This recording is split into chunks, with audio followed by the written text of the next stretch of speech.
Assalamualaikum warahmatullahi wabarakatuh. Ya ini, judul saya kali ini adalah peran perawat onkologi anak dalam merawat pasien.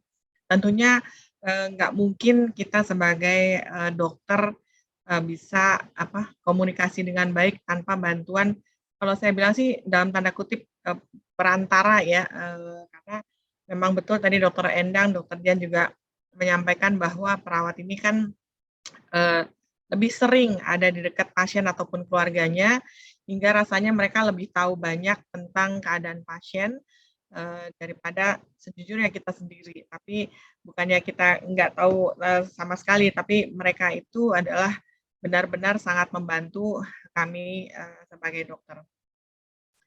Ya, sebagai introduksi secara umum untuk tata laksana pasien kanker anak itu kan, kita harus memberikan kemoterapi. Dulu waktu saya belajar, apa tata laksana pertama pasien kanker anak? Kemoterapi, titik, udah itu.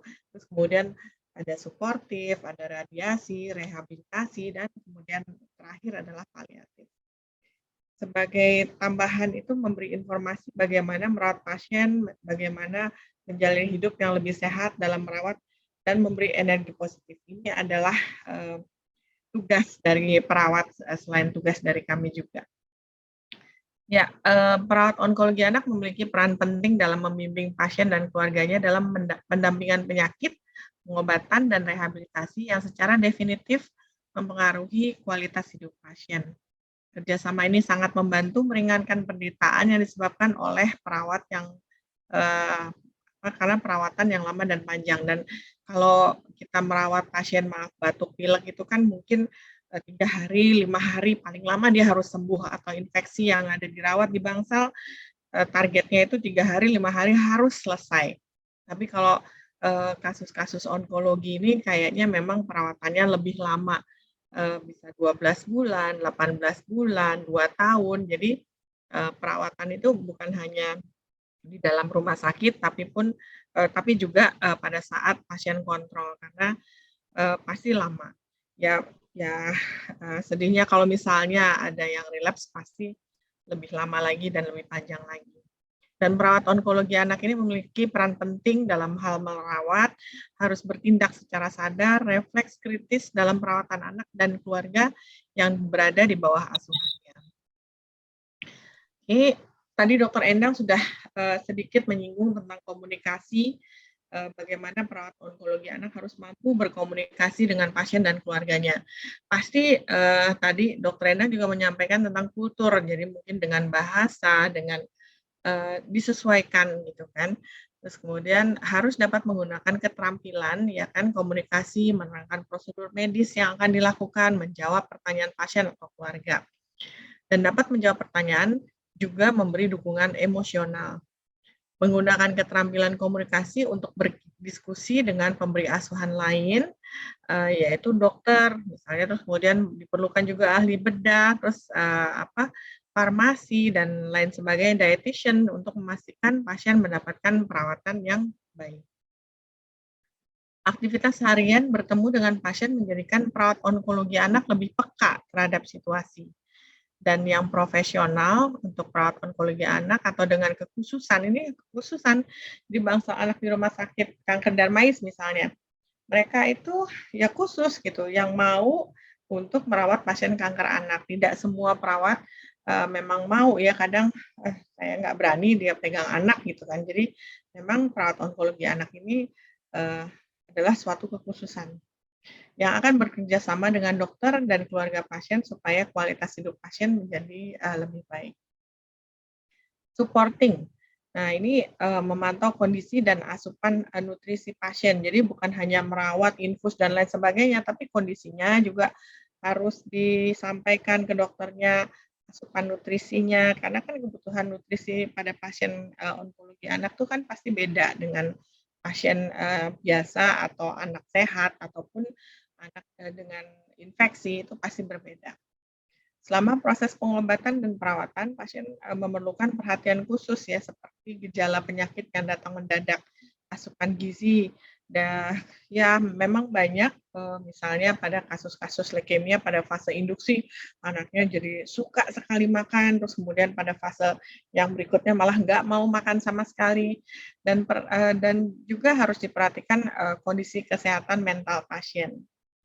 Maka dari itu perawat onkologi anak, pada pasien tidak hanya merawat, tapi memastikan, asupan gizi, juga terpenuhi di dalam hal, supporting.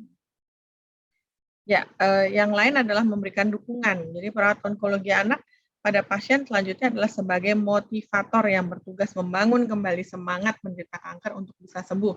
Jadi, ini penting ngobrol terus kemudian memberikan semangat gitu, itu penting sekali untuk supporting. Dengan cara menjadi pendukung baik secara emosional ataupun spiritual bagi penderita dan keluarga. Kebutuhan pasien tidak hanya fisik, tapi juga kebutuhan emosi dan atau psikis. Memberi dukungan lain adalah contoh dari kebutuhan spiritual adalah diakui, dihargai, berkomunikasi dengan orang lain, bebas mengekspresikan perasaan serta kebutuhannya, tetap dilibatkan dalam pengambilan keputusan, mempunyai privasi dan keyakinan. Ini terutama bagi anak-anak yang adolescent ya atau dewasa muda. Jadi apapun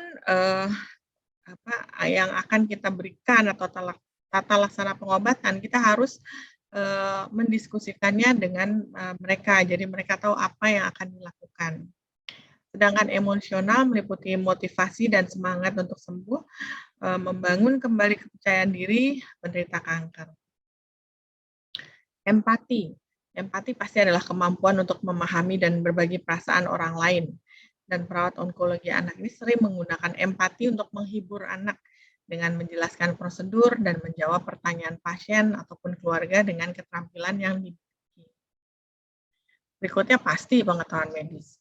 Jadi perawat onkologi anak harus memiliki pemahaman yang baik tentang terminologi medis karena menjelaskan prosedur dan tata laksana perawatan medis pada pasien dan keluarga itu memang tadi sudah disampaikan juga Dokter Dian, Dokter Endang ini khusus gitu.